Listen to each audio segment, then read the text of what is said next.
If you guys own one of these with the 1.0 EcoBoost and you have no oil pressure, don't worry, you're pretty much the same boat as everyone else.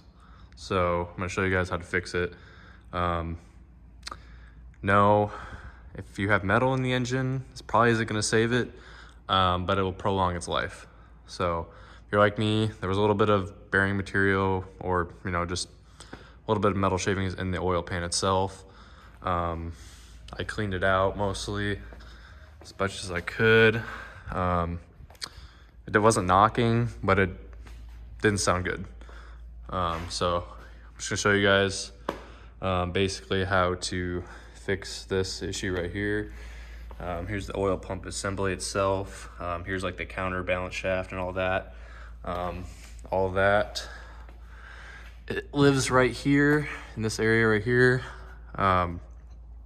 So what you'll have to do is you'll have to take off the AC compressor. There's 3 bolts, one here, one there, and one up top right here. Those are located right here, right below the alternator. There's 3 right there. There is a bracket right here for the exhaust. 2 bolts, take that off. Other videos it says you have to take this whole exhaust off. However, if you just kind of slam the exhaust down as much as you can wiggle it out if you have 2 people. So like I said, take the AC compressor off from the bottom. There's 2 bolts here. And let me get up top for the rest. I think that's pretty much covers everything off down here. Besides obviously the oil pan bolt itself. You just go around, obviously the oil pan, get all the bolts off. There is, I think, like 2 or 3 actually on the bell housing of the transmission. Take those off. And then pretty much that's it for the bottom. I'll show you guys what's up top.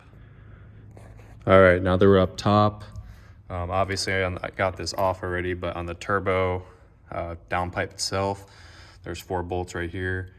Before you even get to those, obviously there's heat shields. There's like 3 or 4. I think this is on the very top, and these 2 ones. You kind of see all the bolt holes like that. Obviously just take all the bolts off of the heat shield itself.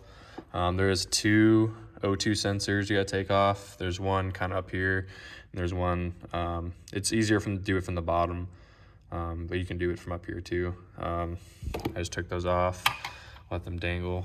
So yeah, take the O2 sensors off, heat shields. There is, I forgot, down below, there is one 10mm bolt holding this part of the exhaust, like flush to the block of the car. So that is down there. So you have to get that. And that's what finally gave me enough room to pry it off of right here, and pull it kind of loose. Everything kind of dangled there. Like I said, heat shields, O2 sensors, these 4 bolts right here, and the one 10mm that's kind of down there. It's easier to get from the bottom. And that's pretty much all for up here. And then the exhaust kind of, use a pry bar to break it loose off of this. Should have enough room to kind of finagle that down here, and then it should come off pretty easy. And then once you get the oil pan off itself,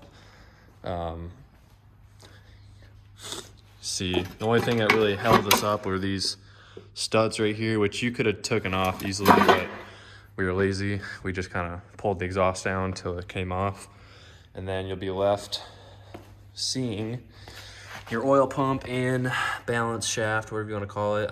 There's 7, 8 bolts on this. You can see them kind of right here. You just unscrew them from the bottom. And then on the actual oil pump itself, there is a little cog gear with 3 10mm. Just have a buddy hold the crankshaft and then loosen the bolts. This just pops right off. This covers the cam gear. Like I said, it all pops off pretty easy. Once you get this off and those bolts off for the oil pump counter shaft thing, the belt just slides right off. Obviously, if the belt is deteriorated, you'll want to put a belt on it, but this is for literally worst case scenario. You're just trying to get rid of the car. You don't want to wait for the recall. The belt on this one is deteriorated pretty bad, but we're just putting it together to basically get rid of it. So yeah, this isn't going to save anything if your belt's already deteriorated and looking pretty rough. So not sure what happened. I took the oil pump apart to clean it, and for whatever reason, it literally shattered. As you can see, I'm not sure what happened there. If you take this apart, I don't even recommend doing it at all, because it's impossible to put back together without putting some kind of like really sticky lubricant on these fins for the oil pump. If you take it apart, you'll know what I'm talking about. Just don't do it. I'm just ordering a new one online for $500. That's how much they are on Ford. So yeah, that's about it. If you guys have any questions, put them down in the comment. It's pretty pretty straightforward process. Just a lot of taking off bolts and just actually getting to the oil pump. So nothing crazy, nothing you can't do in your garage or anything like that. So that's about it. I'll probably give you guys an update to see if it actually fixes the issue, but it's kind of a band-aid at this point. So yeah, if you guys have any questions, like I said, comment below. Update on the 1 liter EcoBoost 3-cylinder that had the oil pump issue where the belt right here deteriorates, or the oil pump belt deteriorates, plugs up the oil pump, and that leads you to oil light and a bunch of other issues. Here's an update on the one I was just showing you guys how to do. Yeah, you can see I have the turbo off, pretty much everything disassembled for the head to come off, and that's because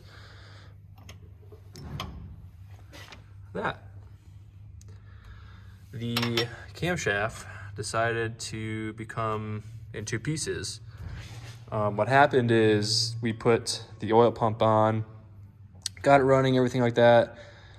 We noticed cylinder 3 was still misfiring, and the brakes were not working very well. And if you guys remember, on this motor, the vacuum pump sits right here and is driven by the camshaft. Kind of looks, where is it here? This guy right here. You can imagine the end of the camshaft goes in right here, and that's what spins and creates the vacuum for the pump and everything like that.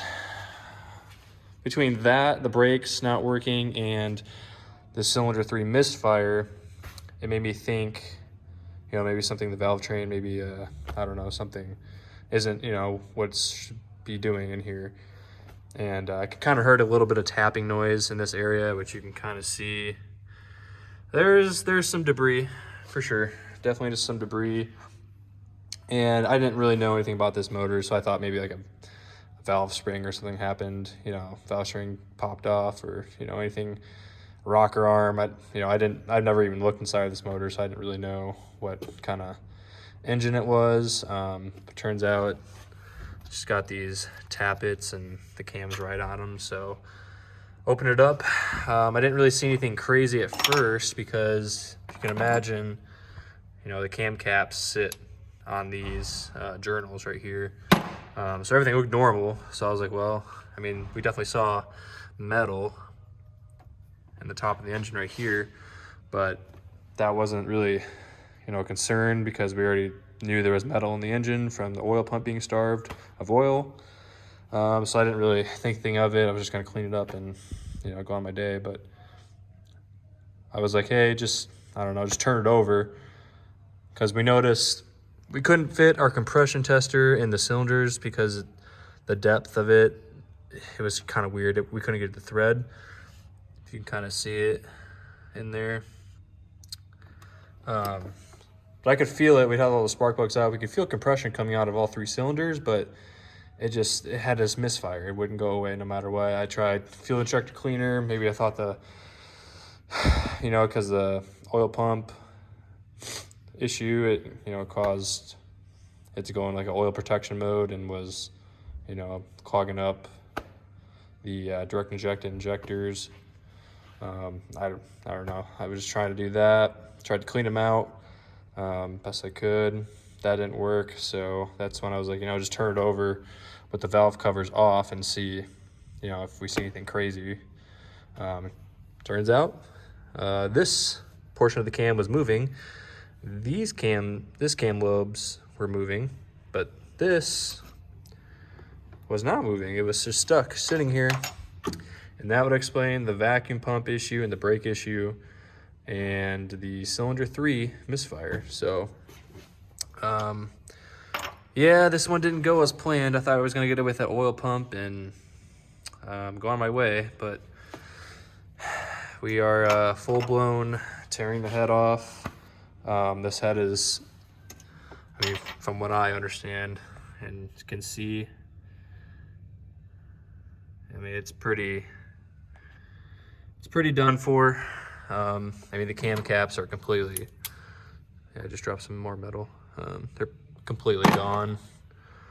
And I don't know if this damage was already here. I imagine it was, because I mean, it was already misfiring. So obviously we were revving the piss out of it to get the fuel injector cleaner in the cylinders and try to clean up what we thought was because the injector was clogged up, but probably did more damage. It probably wasn't that bad to begin with. But I mean, the cam was definitely already split, so, which is a lack of lubrication up here just because of the oil pump. But I did check all these. They were all fine, which doesn't do me any good anyways because the head's bad, so it doesn't really matter. It's unfortunate. I mean, we got it pretty much disassembled. Waiting on, I had to order the, there's special tools that go on the cams. Believe right here, there's a flat area that a camshaft tool kind of connects to. There's a special tool for the starter down there to keep it, the flywheel from moving. And there's a special tool for the crank to keep the crank still, and there's a special tool for the crank pulley to keep that in place. So when you take everything off, put it back on, nothing moves, nothing jumps timing. So I ordered that on Amazon, 70 bucks. This video wasn't supposed to go how it was. It was supposed to be an oil pump and go kind of fix, but if you guys have this motor and oil pump comes on, or oil pressure light comes on, immediately shut it off. I have a feeling this was probably driven for a long time after the light was on, which caused the camshaft to break in half.